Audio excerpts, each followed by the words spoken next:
Greetings, I'm Stan Houston, and welcome back. This is the second part of our program in which we introduce you to the NAIFA Marketing You Coaching Program. Now, perhaps you've already listened to the first program, taken a time out to watch it again. I hope you've done that. And you've started to fill out those 20 questions to help you understand that when it comes to marketing, it is you that makes the difference. That's right. Remember what I said? Remember the title of the book I have?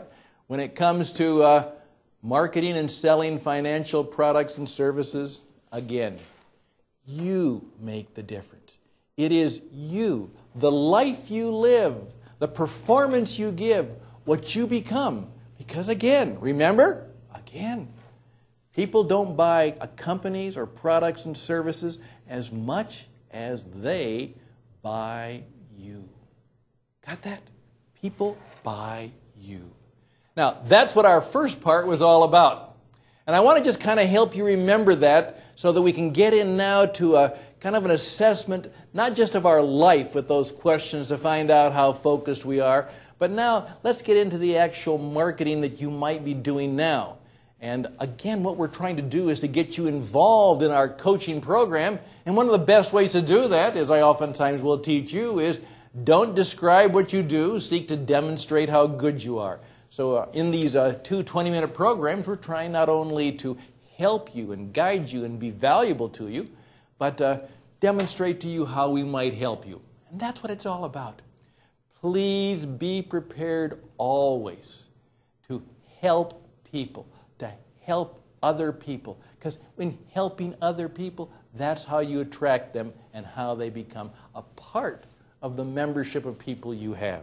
So I want you to remember that.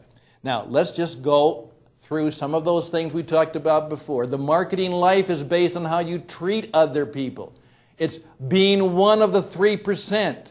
It's being the kind of person you want for a client so you can attract the folks you can serve when you perform at your very best. That was program 1. So I would encourage you to think about all of those things and go back and put that in there. Now, one of my favorite stories, and you've discovered already that I love storytelling. I believe that storytelling is one of the most effective means of communication, is the story that I once heard supposedly about the great transcendental philosophers in New England in the 18th century, Henry David Thoreau and Ralph Waldo Emerson. It's said that from time to time when these two great thinkers and writers and philosophers would meet around Concord, Massachusetts, or meet around Walden Pond, they had a great question. They said, "Since we last met, what is clear to you now?" Well, that is one of my favorite coaching questions. As a result of what you've gone through in our first program, what is clearer to you now? By the way, when I work with clients, many of them now know that I'm going to ask them that question. Since we last talked, since we last met, since we were last together, what is clearer to you now? In fact, I've even had people say, "You don't need to come because I've been thinking about the question and I can just tell you right now over the phone what is clear to me now." Now, those are all things that I want you to keep working on. And if I can do a little favorite line from, that old Humphrey Bogart film line, "Play it again, Sam," I'm going to simply say, "Play it again, Stan." I'm going to encourage you to listen to that video again, watch it again, link into it. By the way, maybe perhaps you'd like an audio version of that, and you'd like to buy one and listen to it, or just simply find a way to listen to it again. Because, you see, the more you fill your mind with good things, you'll remember more. They will literally work themselves into your subconscious. You will remember more and more as you play it again and again and again and listen to it time and time and time again. Think about that. There's a lot of truth in understanding the truth of spaced repetition, playing that good stuff over and over again. Now, as I want to mention as we go forward, particularly in some of these questions, but it's important that whenever we do an assessment of who we are and what we're all about, remember, don't judge, just notice. Now here is a coaching truth that I want to emphasize right now, because many of you are thinking about now, hey Stan, I don't know if I want to get involved in this coaching. It seems pretty tough. There are things about that. Well, Stan, a lot of those questions I don't know, and what? I understand.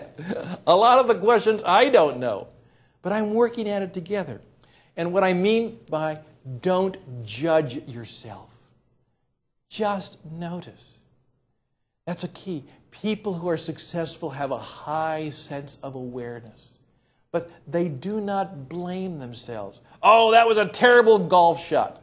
Just describe what happened. I'm simply going to ask you, in all of the things we do, just notice, observe. I would like that to be different, but I'm not going to ask you to judge yourself or to criticize yourself.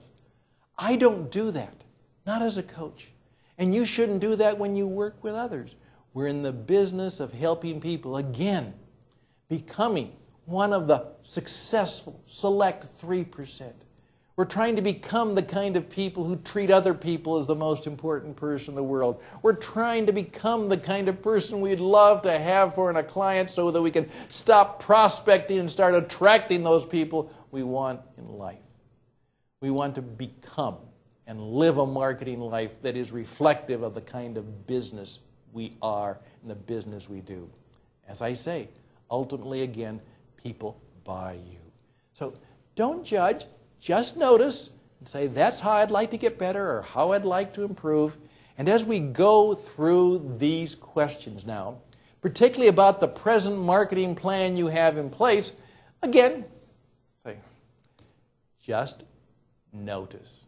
I need to know about that. Don't judge yourself, just notice. So let's go through 7 questions that will help you assess how your marketing plan is working, or what kind of marketing plan you have in place, or what you'd like to get better at. Now, the first question I'm going to ask you in terms of your marketing plan is this: why are you in this business? That's right. Why are you in this business? What's your story? What's your passion and energy? When you stand in front of people, I want you to do this. I want you to tell them why you are in this business. Not about the company. They don't care about the company. Not about the products. They want to exchange stories. Remember, nothing significant happens until people trade stories. Many times when I'm greeting a person right now, I'll simply say, not who are you, or where are you from, or what do you do? I simply say what's your story? And they say, well, what do you mean by that? I say, well, everybody has a story. What's yours? I want you to be able to tell people why you have chosen this career. Can you do that? Why you are in this business? What has happened in your own life? What passions and energies and purposes and loves have put you in this business where you can serve people? Can you do that? Just notice, how good is your own personal story that is attractive? Maybe creates a sense of mystery and attraction and a desire to work with you, because people know that you are in the business you're in because you love it, because you're good at it, because something brought you there. Why are you in this business? Do you know that question? And can you communicate it well to other people? Now, number 2, here we go. What makes you unique, distinct, and different?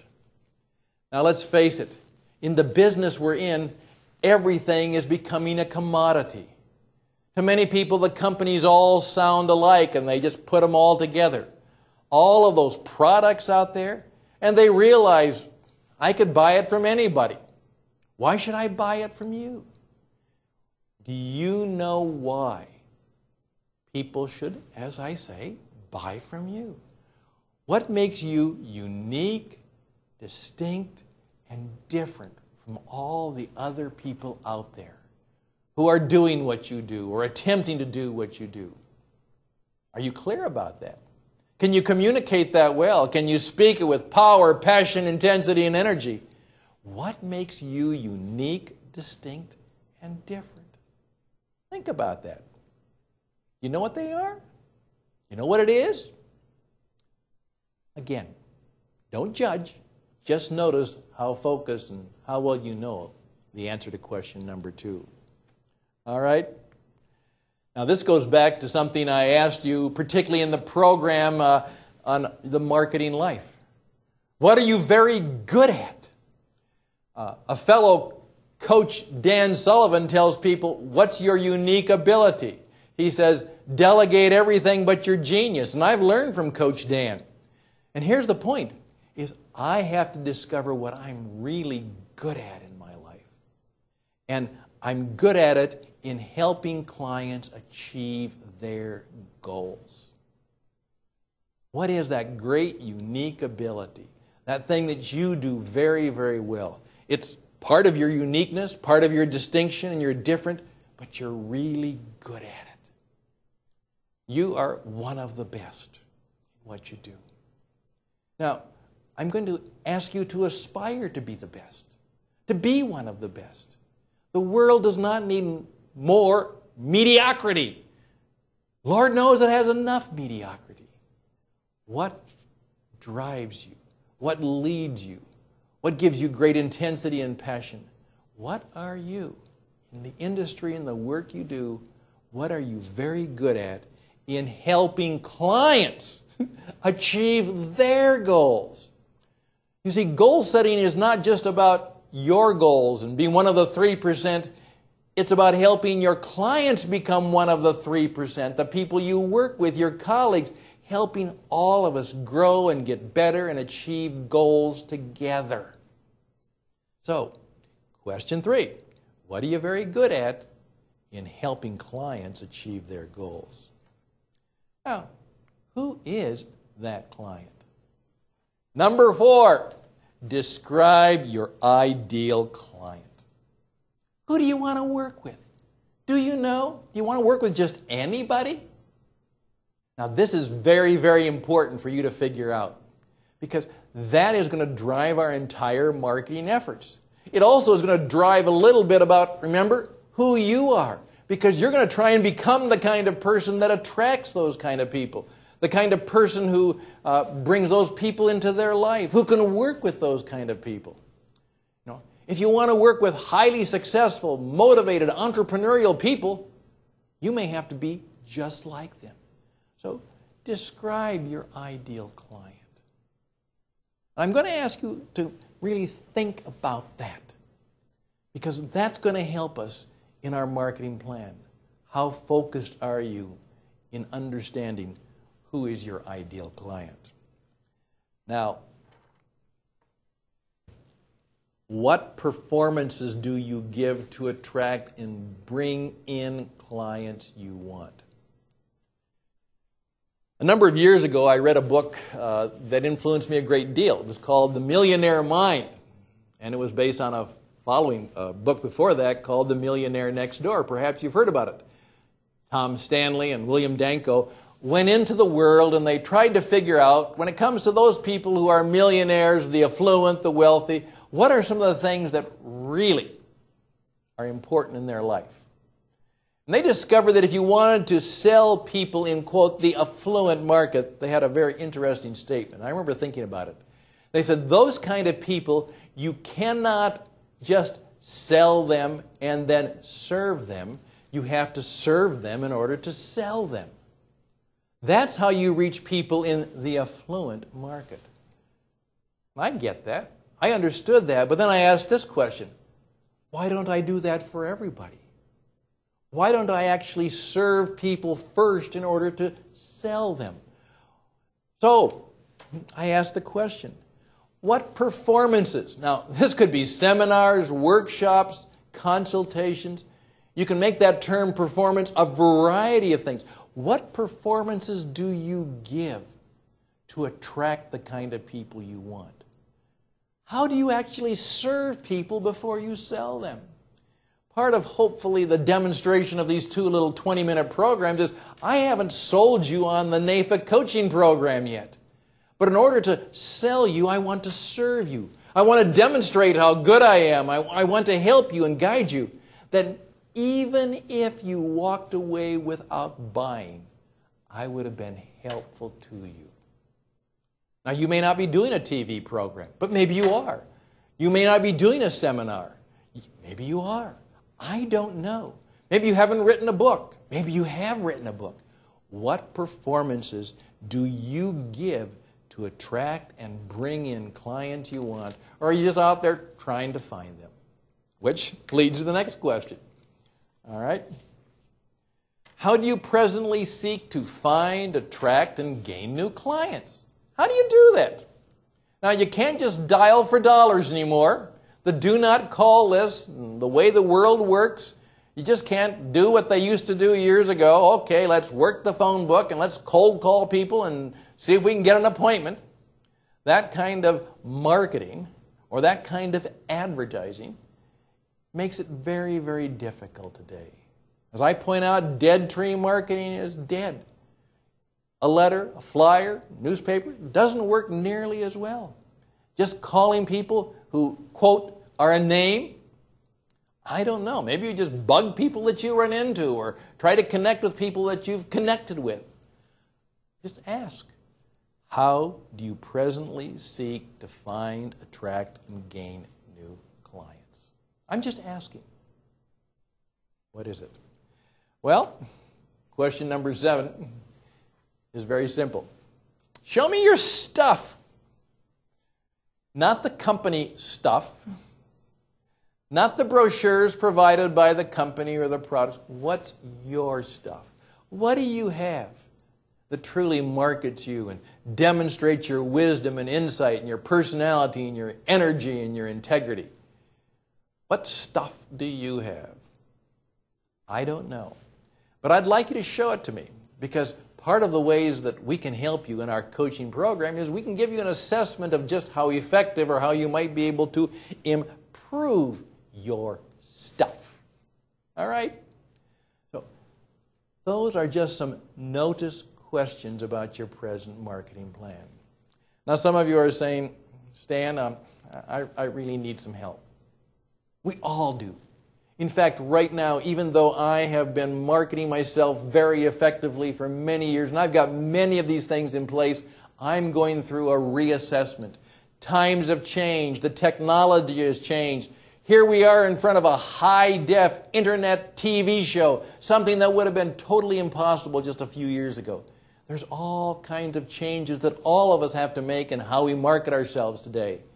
The market has changed. I've changed. Clients have changed. Conditions have changed. And so we need to go through and ask more and more questions and find better answers to how we can market ourselves. So, if I've done a good job of marketing, you now realize that there is much more that perhaps you need to do and perhaps ways that I can help you. Well, I would love to do that. That's what these two programs have all been about, either for you individually or for your group or your agency or your organization.